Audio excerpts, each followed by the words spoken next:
சுய மறுப்பு வார்த்தைகள்.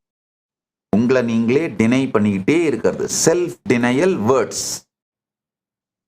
சுய சந்தேக வார்த்தைகள்.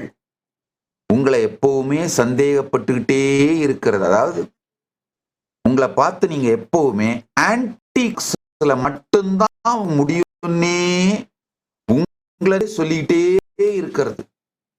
எத்தனை பேருக்கு இது உடனடியா புரியுது? ஆஹா, நான் என்ன யோசனை பண்ணாலும் கடைசியில என் வாழ்க்கை ஆன்டி கிளைமாக்ஸ்ல முடியும்னு தானே கற்பனை பண்ணிக்கிட்டே வாழ்ந்துட்டு இருக்கேன். அதை தானே எனக்கு நானே சொல்லிக்கிற வார்த்தையா சொல்லிக்கிட்டே இருக்கிறேன். நன்றாக புரிந்து கொள்ளுங்கள். உங்களுக்கு நீங்களே சொல்லிக் கொள்ளுகின்ற வார்த்தைகள் தான் உங்களுடைய உணர்வு, உங்க வாழ்க்கையை மேனிஃபெஸ்ட் பண்றதுக்கான ஃப்ரேம் ஒர்க்.